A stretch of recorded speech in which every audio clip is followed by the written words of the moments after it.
보통 강아지 키우시는 분들은 우리 강아지를 어느 정도 산책을 시켜줘야 하는지, 몇 번을 나가야 하는지 이런 것들에 대해서도 많이 궁금해 하실 것 같은데요. 내가 데리고 있으면서 이 정도 운동을 시켰더니 얘가 집에서는 편하게 쉬더라. 그게 가장 적당한 운동량인 것 같아요. 또 하나 산책으로 에너지를 풀 수 있는 좋은 방법이 뭐가 있냐면, 이게 생각보다 굉장히 많은 에너지를 소모하게 만들어줘요. 안녕하세요. 안내견학교의 목나영 훈련사입니다. 오늘은 한 달에 한 번씩 반려견을 키우는 데 필요한 지식을 공유하는 시간인데요. 이번 시간에는 산책을 할 때 어떻게 교육을 시켜야 하는지 같이 얘기 나눠보도록 하겠습니다. 반려견하고 산책을 한다 그러면 밖에 나가서 이제 구경도 하고 바람도 쐬고 이러는 거를 산책이라고 하는데, 우리만 좋은 산책이면 안 되잖아요. 우리 개가 산책을 하다가 다른 개를 만났을 때 너무 격하게 반응을 한다거나, 지나가는 사람들에게도 막 뛰어오르려고 한다거나, 땅에 떨어진 것을 너무 심하게 주워 먹으려고 한다거나, 뭐 이런 상황에서는 훈련이 필요하다고 볼 수 있겠죠. 보통 강아지 키우시는 분들은 우리 강아지를 어느 정도 산책을 시켜줘야 하는지, 몇 번을 나가야 하는지 이런 것들에 대해서도 많이 궁금해 하실 것 같은데요. 내가 데리고 있으면서 이 정도 운동을 시켰더니 얘가 집에서는 편하게 쉬더라. 그게 가장 적당한 운동량인 것 같아요. 또 하나 산책으로 에너지를 풀 수 있는 좋은 방법이 뭐가 있냐면, 새로운 곳을 산책시키는 거. 이게 생각보다 굉장히 많은 에너지를 소모하게 만들어줘요. 같은 운동 시간으로 훨씬 더 많은 에너지를 소모할 수 있어요. 리드주를 하고 다닐 때 강아지가 너무 사람을 끌어당기는 거에 휘둘려 다니면서 다니는 경우가 있어요. 이거는 굉장히 어렸을 때 처음 산책을 나갈 때부터 교육이 필요한 부분이라고 생각해요. 내가 가는 길 이외에 강아지가 다른 곳으로 가려고 하면은 잠깐 멈춰서서 나에게 돌아올 때를 기다렸다가 칭찬해주고 간다거나, 무조건 앞으로 나가려고 하는 아이들은 방향을 자꾸 바꿔주는 게 굉장히 좋은 방법이에요. 방향을 바꿔주면은 강아지들이 조금 나가다가 생각을 해요.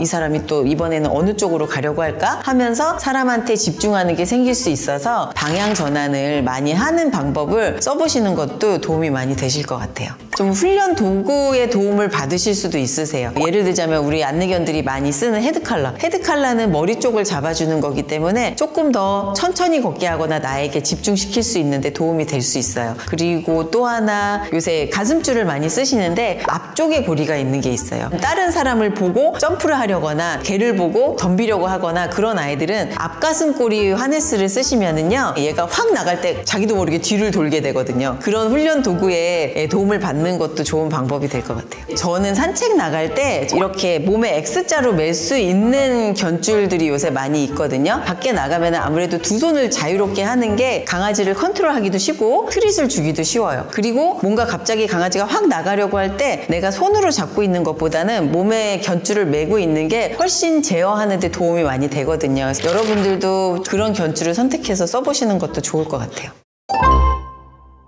강아지 키우시는 분들이 제일 힘들어 하시는 것 중에 하나가, 산책 중에 다른 개를 만났을 때 짖거나 막 달겨들려고 한다거나 이런 반응을 보이는 거에 대해서 가장 힘들어 하실 거예요. 저는 그 상황에서 서로가 불편하고 서로가 방해가 될 수 있는 상황이면은 안아주시는 것도 저는 나쁘지는 않다고 생각해요. 저도 그런 상황에 안아줬는데 대신에 저는 조금 불편하게 안아줬어요. 얘가 편안하게끔 우쭈쭈 하면서 안아준 게 아니라 불편하도록. 또 하나 좋은 방법은, 멀리서 강아지가 나타나고 그 강아지를 발견했을 때 저는 뒤돌아서 제 다리 사이에 딱 잡고 앉혀요. 대신에 상대편 강아지에게서 시선이 떨어졌을 때 엄청나게 칭찬을 많이 해줬어요. 그리고 또 요새는 개들끼리 만났을 때 서로 인사를 원하는 경우가 있잖아요. 내가 가다가 인사하고 싶은 개를 만났을 때는 꼭 한번 보호자에게 물어봐 주시는 게 좋을 것 같아요. 강아지들을 산책을 시키다 보면 이제 마킹이라고 하죠. 다리를 들고 자기가 원하는 곳에 조금씩 소변을 본다거나, 아니면은 지속적으로 냄새를 맡으려고 하거나 이런 행동들이 있을 수 있는데, 안내견들도 퍼피워킹 할 때 냄새를 허용하는 건 딱 두 가지밖에 없어요. 배변 기회를 줄 때랑 우리 강아지가 새로운 곳에 가서 겁을 먹거나 위축되거나 두려워하는 것 같다, 이럴 때는 냄새를 허용해줘요. 요새는 눈을 맞추면서 걷는, 보통 저희는 그걸 체크인이라고 얘기를 하거든요. 강아지가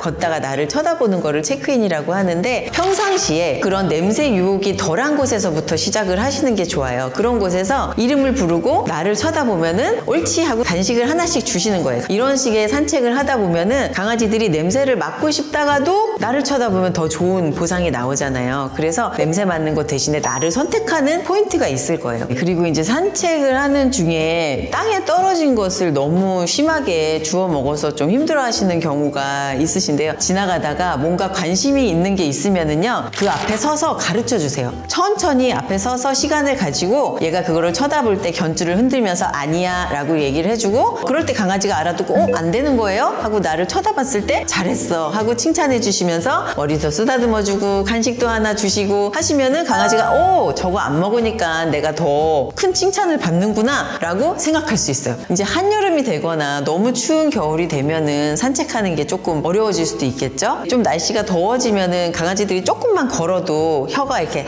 나오면서 힘들어 하니까 보호자들은 그만 걸어야 되는가 라고 생각하는 경우가 있으신데, 그냥 헥헥거리는 정도는 강아지가 기분이 좋아도 그럴 수 있고요, 좀 긴장해도 그럴 수 있고요. 하지만 정말 더운 날에는 혀가 옆으로 늘어져서 이러고서 걸으는 아이들이 있죠. 그러니까 그거는 정말 힘든 산책이라고 보실 수 있는데, 그럴 때는 조금 이른 시간에 좀 땅이 뜨거워지기 전에 아주 일찍 산책을 나가신다거나 아니면 해가 진 다음에 나가신다거나, 우리 강아지가 나갔을 때 몸을 파르르 떨 정도가 아니다, 그냥 굉장히 기분 좋게 산책을 하는 것 같다 라고 느껴지신다면은 추위에서는 어느 정도는 걸으셔도 괜찮을 것 같아요. 요새는 참 많이 좋아져서 개들이 갈 수 있는 시설들이 많이 있잖아요. 백화점이라든가 쇼핑몰 같은 데도 개들과 함께 할 수 있는 곳이 많으니까, 우리 개가 너무 답답해 하는데 날씨가 너무 덥다, 그럴 때는 그런 데를 선택하셔서 다녀오시는 것도 되게 좋은 방법이 될 것 같아요. 강아지 산책시키는 분들은 기본적으로 다 준비해서 다니시는 것들이 있죠. 제일 중요한 거는 일단 배변 봉투가 있을 거고요. 트릿, 물그릇이라든지 이런 거는 좀 준비를 해 다니시는 게 좋을 것 같은데, 사실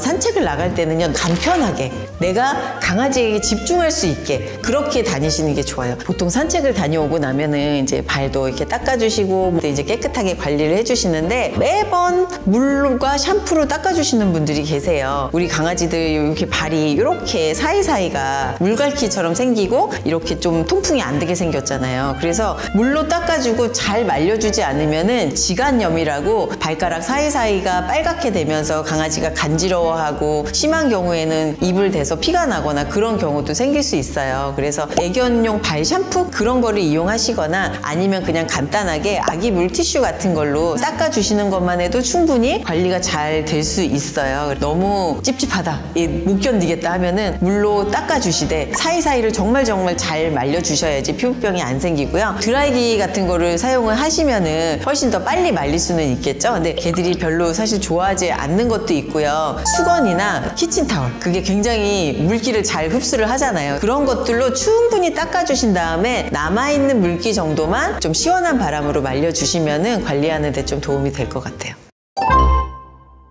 지금까지는 강아지를 산책할 때 어떻게 해야 되는지 기본적인 것들에 대해서 한번 이야기를 나눠봤고요. 지금부터는 좀 궁금해 하시는 점들에 대해서 조금 더 디테일하게 한번 이야기를 나눠볼 텐데요. 하네스나 이제 목줄 같은 거를 안 하려고 하는 강아지를 어떻게 적응시키면 좋을까요? 라는 질문을 주셨네요. 강아지들이 당연히 안 하던 거를 하려고 하면은 좋아하지 않겠죠. 불편해 하겠죠. 이거를 산책 나갈 때만 입히면은 너무 연습 횟수가 부족해요. 집에서 수시로 입혔다 벗겼다 하시는 게 좋고, 특히나 이제 밥 주는 시간 아니면은 껌 먹는 시간, 이렇게 강아지가 좋아하는 시간과 하네스 입는 시간을 좀 연결을 해주신다면은 강아지가 자연스럽게 적응을 할 수 있으니까 수시로 연습을 해주세요. 그리고 또 이제 질문해 주신 게 주변 자극, 뭐 자동차나 자전거, 사람 등에 너무 산만하거나 유혹을 보이는 강아지들, 그런 아이들은 어떻게 해야 되는지 그런 질문도 주셨는데요. 조용하고 그런 자극이 없는 곳에서 충분히 연습을 한 다음에 조금씩 노출이 되는 그런 상황으로 이동을 하셔야지, 처음부터 복잡한 길에서 잘 걷기를 바라는 거는 나의 욕심이에요. 그리고 차 소리나 앰뷸런스 소리, 헬리콥터 소리 이런 거에 너무 겁이 많다 우리 강아지는. 그런 아이들은요, 유튜브에서 좀 소리를 찾아서 집에서 작은 소리부터 점점 볼륨을 높여가면서 그런 소리에 좀 적응을 하게 해주시면은 밖에 나가서도 확실히 도움이 되는 모습을 볼 수 있으실 거예요. 다음 질문은요. 처음 가는 장소에서 불안해하는 강아지를 위해 해줄 수 있는 건 무엇인가요? 강아지가 처음 방문하는 곳에서는 더 긴장을 하게 나름인데요. 내가 좀 낯선 곳에 갔다 그러면은 걷기보다는 같이 앉아있기를 권해드리고 싶어요. 가만히 같이 앉아서 강아지랑 주변을 살피고 왔다 갔다 하는 사람들도 보고 소리도 듣고 하다 보면은 강아지들도 불안했던 마음이 점점 안정이 되거든요. 그래서 지금까지 산책을 할 때 어떤 점들을 주의해야 되나 이런 것들에 대해서 한번 이야기를 해봤는데요. 가장 중요한 게 꾸준한 산책이에요. 매일 하다가 한 일주일을 안 했다 그러면은 결국은 이 아이의 산책 수준은 일주일 전으로 돌아갈 수밖에 없어요. 그래서 꾸준한 산책, 매일 잠깐씩이라도 나가서 연습시켜 주시고 강아지가 밖에 확인할 시간을 주시고 하신다면은 조금씩 발전하는 모습을 분명 우리 강아지들은 보호자들에게 보여주게 될 것 같습니다. 그래서 여러분들이 밖에 나가시면서 그렇게 조금씩 변화하는 강아지들의 모습을 보면서 또 즐거움을 느끼고 또 강아지들과 함께하는 생활에 더 보람도 느끼고 재미도 느끼는 그런 산책이 되셨으면 좋겠습니다. 다음번에는 또 새로운 이슈로 여러분들하고 만나는 시간 갖도록 하겠습니다. 감사합니다. 안녕.